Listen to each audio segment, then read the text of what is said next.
The All-Star game in general needs a little revamping because it used to be competitive. Yeah. It used to be competitive, and fans want to see the best pickup game in the world. Yeah. That's what this is. They don't want to see you running up and down and dunking and doing all this crazy. They want to see what happens when you get this collection of best basketball players on the planet, and they play and they go head up against each other. Man. I mean, you guys play harder at a pickup game in UCLA. For real. And ain't billions of people watching. For real. Definitely do. You know what I'm saying? Definitely do. They gotta turn the All-Star game needs a little changing. I always loved competing in them. I didn't lose many of them. Nah, me you and was CP one. used to Nah, talk you all was the time. one of the Like, ones. You took it serious. Yeah, we went. I don't think me and CP, when we played together in the All-Star game, I don't think we've ever lost a game. Yeah. And we used to look at each other and say, okay, going serious. They don't want to play, we gonna play. Fourth quarter, let's go get them. Yeah. Who do you think is like similar to Kobe now? Nobody. Stop it. Well, I mean, like you got Nobody. Kyrie and Devin No, Booker. stop it.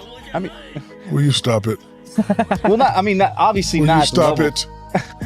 Okay. Shaq says you stop. I feel like Fucking Shaq stop asks it. that question every goddamn second. No, What do you think? stop it. Did you think the Suns were going to beat the Bucks this year? I thought they had a shot. Remember, Giannis wasn't playing. But to answer your question over there, young fella, similar to Kobe, no one even close. No one. Yeah, Kyrie, because- no one. Nah, and then I don't think they want to be compared to Kobe. I think they're trying to make their own mark. But Yeah. you always ask people who you compare to Mike. I don't compare anybody to Mike. But if I had to answer the question, Kobe is the closest thing to Mike. Mm-hmm. And is there somebody that's close to Kobe? No.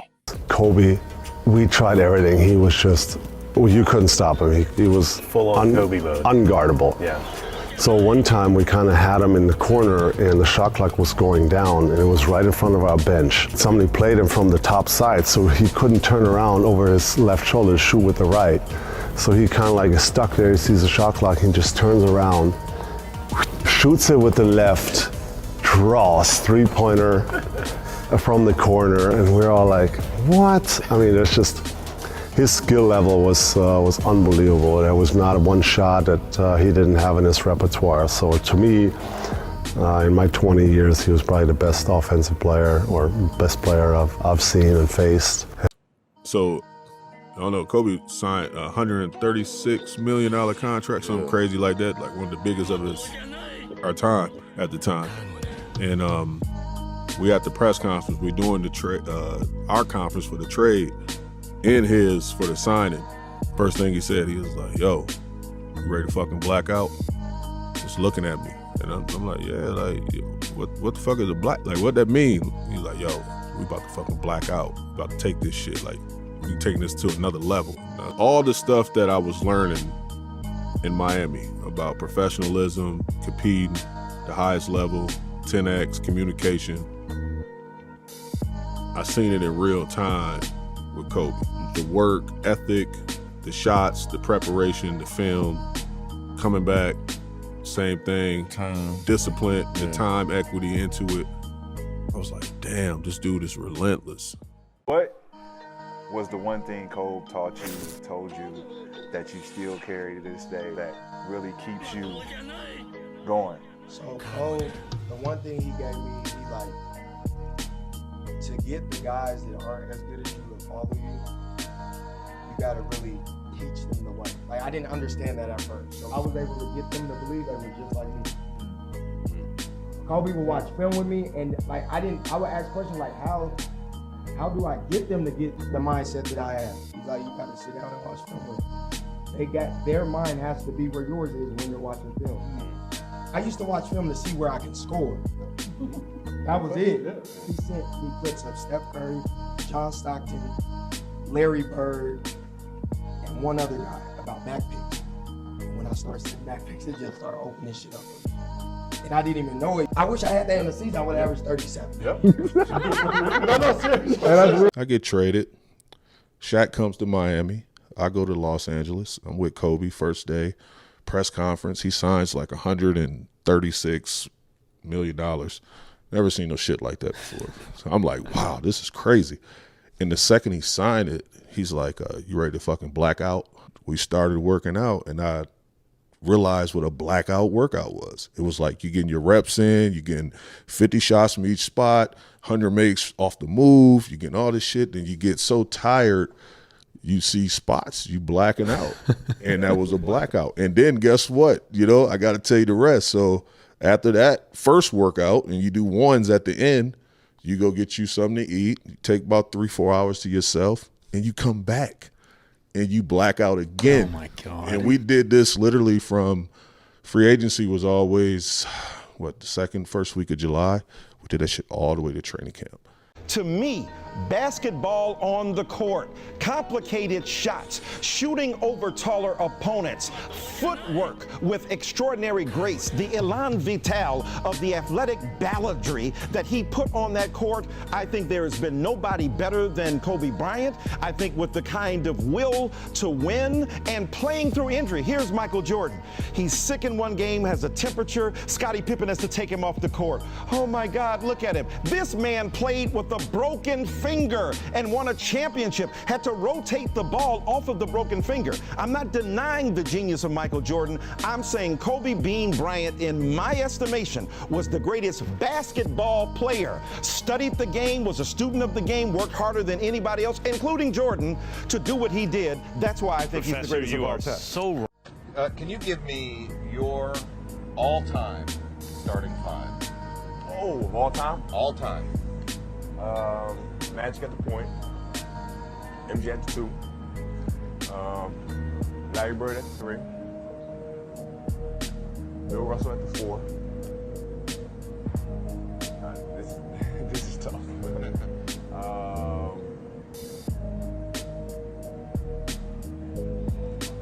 Wilt at the 5, and I'm struggling because Kareem and Wilt. I mean, they're neck and neck. So, are you sixth man? No, dude, I'm nowhere near that stuff, man. You still got Jerry West, you still got Oscar Robertson, you still got Walt Frazier, you still got Bob Petty, you still got, the list goes on and on and on. I'm out the NBA. Yeah. I'm not making the money I used to make. I fucking pick up a gambling addiction. I was in Florida at the Hard Rock. Me and my man Lenny Freed. I'm in a hole. Like, I can't get myself out of it. I don't got the money to pay it. You know what I mean? Everybody know Kobe was like an extra frugal motherfucker. Right. I think I might have to make the coldest motherfucker. I'm like, God, I don't know if I'm gonna get cursed out. What the fuck you doing, hello? Called him after he cursed me out. What the fuck you doing, hello? So, yo, just have your people call my people. So he got you out of your gambling hole? Facts. How deep were you in? Really deep. Can you give us the number? North of 6 figures? Yeah. So my whole career I always wore Kobe's. And I remember it was a time I played against Vince Carter earlier in my career. And he was like, man, you wear those when you play versus Kobe? I was like, just, you know what I mean? He ain't about to have no mental edge on me. So I remember wearing some Jordan 10s. We walked out on the court. He looked at me and said, the fuck you got on your feet? I said, he just shook his head at me. End up killing us. Right? Story. You can look this shit up. You can look it up. You can look it up, bro. He ended up tearing our ass up. I remember he had the game-winning shot, but before the game-winning shot, I think we just hit a shot, put us up by 1. They called a timeout. He walked past and said, "You know, y'all left me too much time, right?" Came out, hit the game-winning shot. Swear to God, hit the game-winning shot. Walking off the court, he said, "Yeah, don't wear them shits ever again." I've never put on a pair of Jordans again. Who beat you in one-on-one if it ever happened in practice?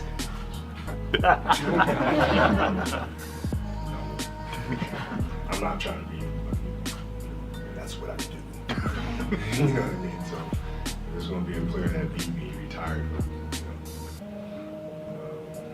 on that last shot, Utah, that hit it. Still waiting for a big smile out of you. You're up 2-0. What's the story? Are you not happy, or you're only half happy, or? Still to be happy about. You're up 2-0. Job's not finished. Job finished? I don't think so. Okay. The most important thing is that you become the best version of yourself. That is the key. Get better every single day. Are you better today than you were yesterday? If the answer is yes, then you're on the right track. That's Mamba mentality. Get better every single day. What I always found helpful is to edit your life. What's most important to you? When you do that exercise with yourself, things become clear rather quickly. You say, I want to be the best, so I want to do this, so I want to do that. And if things in your life don't line up with that, get rid of that. It's not important. There's no debate. I mean, Powell, when he retires, he will have his number in the rafters next to mine. The reality is I don't win those championships without Powell. The city of LA doesn't have those 2 championships without Powell. So we know that, everybody knows that. And I really look forward to the day where he's there giving his speech at center court in front of all the fans who have supported him over the years. So it's going to be an awesome night. I feel better than winning a championship, to be honest with you. I swear I do. Congratulations. Thank you very much. Woo! Kobe, can we see that? How about that?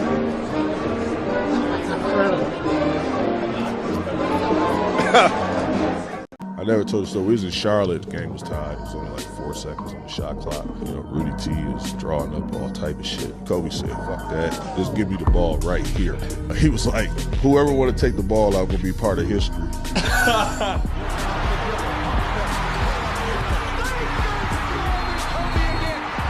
Kobe hit the shot, blouse this game. It was just like, OG was different, man. He was different. Yourself have to be tough, because the biggest battle that you have is with yourself. What you say to me, when you tell me what I can or can't do, will not affect me or discourage me unless I allow it to. If you want to get to your dreams and accomplish your goals, you have to be able to deal with yourself. Stay positive. Don't talk to yourself in a negative way. Continue to stay on your path and continue to get better and better and better. But you can't do that without first being inwardly tough with yourself. I mean, that boy's serious, man. He's serious, and he's not afraid of anything. And, he has a whole package. He's got the 3-ball, the mid-range, get all the way to the rim, obviously. I think the All-Star game in general needs a little revamping because it used to be competitive. Yeah. It used to be competitive, and fans want to see the best pickup game in the world. That's what this is. They don't want to see you running up and down and dunking and doing all this crazy. They want to see what happens when you get this collection of best basketball players on the planet, and they play and they go head up against each other. Man.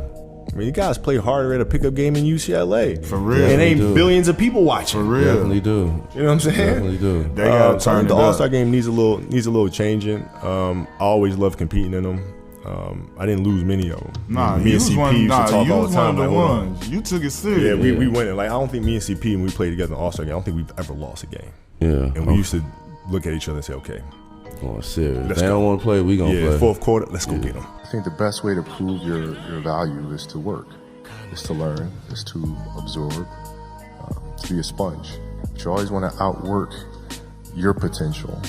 As hard as you believe you can work harder than that. The man many have dubbed the next Michael Jordan. I got mine. Where's Michael? Count it plus the foul. Come on, make his ass work down here. The spin. Bryant. Kobe's first All-Star hoop. Rattles out. Here comes Bryant ahead of the field. Reverse slam. He's got the ball in his hands again. To Garnett. Back to Kobe. Bryant puts it on. Creativity is amazing. Mecca basketball right here in New York City. MSG. Thank you. No. I'll see you down the road. Cool. Doubt is such a strange thing. There'll be times where you succeed and there are times that you fail. Wasting your time doubting whether you're going to be successful or not is pointless. And you just put one foot in front of the other, you control what you can't control, and then you see what the outcome is, right? If you win, great, you're going to have to wake up the next day and do the journey over again. If you lose, it sucks, but you're going to have to wake up the next day and do the journey all over again anyway. This place has really meant a lot for my career. I just can't believe this is the last time I'm going to be here. Playing his final game in Boston, number 24, KobeBryant. Kobe attacks. Kobe all the way. Kobe scores. There it is. Gets his first one. In the paint. Here they're at it again. Bryant Tudor. Gets into a front spin move. Bryant. 17 points. Kobe for 3. Got it. Former Celtic to Bryant on its way. Yes. Kobe in the clutch. The first to hug his family.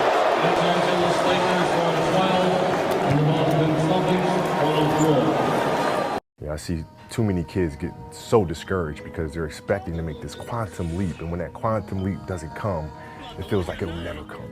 right? But that's not how it works. It's step by step. 1 foot in front of the other, day by day, get better every single day. And then when you look back, then you look down and you realize the mountain that you just scaled, right? But you can't jump from the bottom of Everest and get to the top of Everest like that. It doesn't happen. You know, Superman is only in comics. Kobe was a monster. He was sitting. And when he got his chance, he got his chance. Me and Bonzi was at Portland when he got his chance. No, Bonzi, they might not have, Bonzi was still sitting. Bonzi was still sitting. So Kobe was kind of just coming. A little wild, you know, a little moving fast, a little too fast for what he was trying to do. But I was like, I don't think I ever seen a little young cat like that with that much, he gonna be nice. He figured it out, right? He's gonna be nice. So in my mind, I already knew he gonna be real, real good. But I was already in like, okay, you subbing for Eddie, you come get some too. You know what I mean? Like, so I was already in like, kind of like big boy mode, right? You know, with him, so, you know, yeah, that's how he respected that. He knew that. No doubt. You know what I mean? I was a big boy to him when he first started. And I'm with the Lakers. Kobe is Kobe now, though. You know, he's been doing his thing. After practice, Kobe says, I'm talking to Shaq and B. Shaw. He says, man, J-Rod, let me get this one-on-one.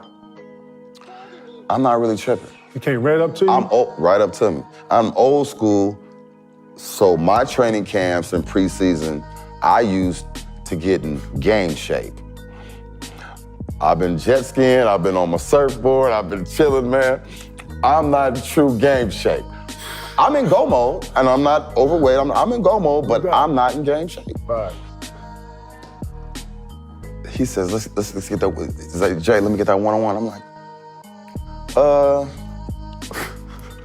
hold on one second, man. Rain check. No, I said, hold on. No, I didn't even say. He said, Jay, let me get that one. I'm like, not right now, man. You know, da-da-da. Kobe didn't have a fear of nothing to ask nobody to get better. Nice. So he came by me and he was like, big bro, man, you be doing this and that and that.